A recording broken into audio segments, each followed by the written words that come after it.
They thought humanity was extinct. It had been over 900 years since Earth's final transmission, a desperate scream lost in static. The outer systems blamed the AI uprising, the plague wars, or simply human arrogance. Whatever the reason, the galactic consensus was clear. Humanity was dead. And then, without warning, a tear opened in the edge of the Leary expanse. It wasn't a warp gate. It wasn't slipstream. It was something else. A rift in the fabric of known space, where physics flickered and time bent like light in water. From it emerged a vessel unlike anything ever seen. Dark. Silent. Colossal. It moved with the slow, deliberate grace of something that did not fear.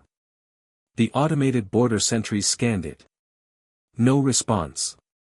No registration. No energy signature matching known civilizations.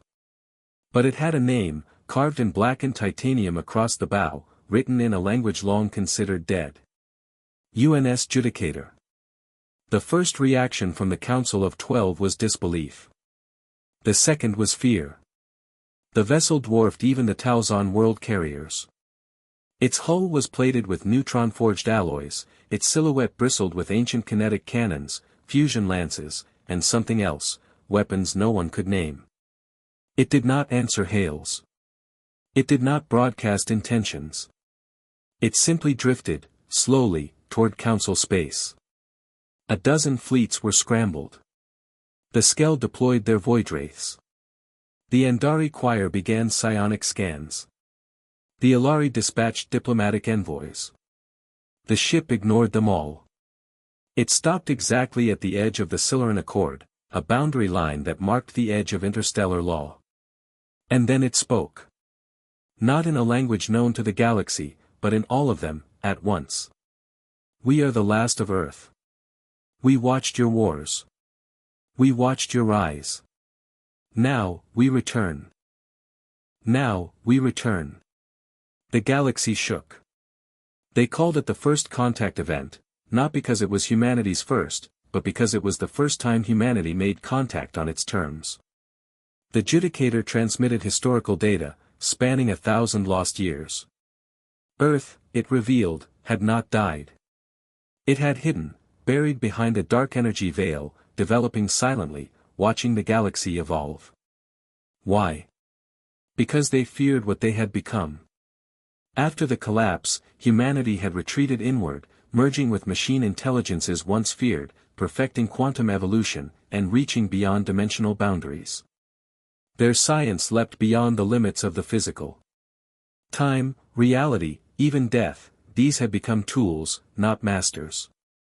The Judicator was proof, not just a dreadnought, but a time bastion, capable of existing across timelines simultaneously. Inside it lived the last council of post-humanity, half flesh, half algorithm, fully awakened.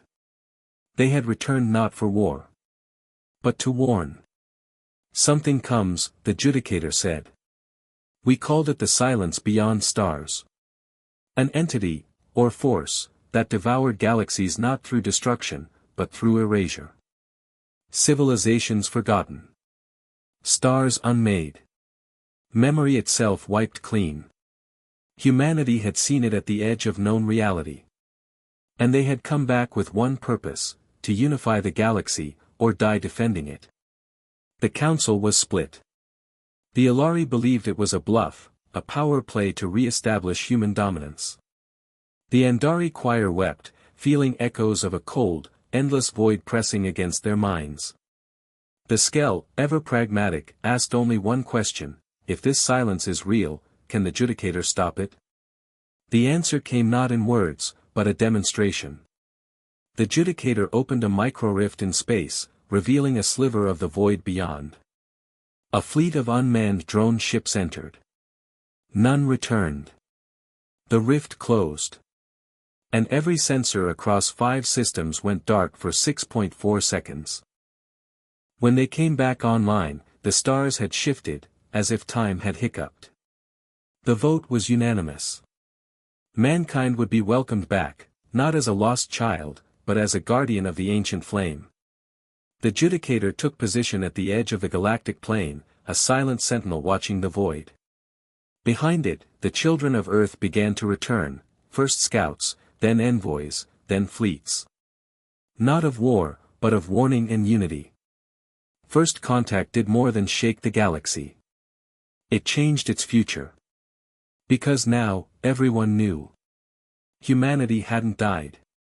It had simply waited. To return when it mattered most.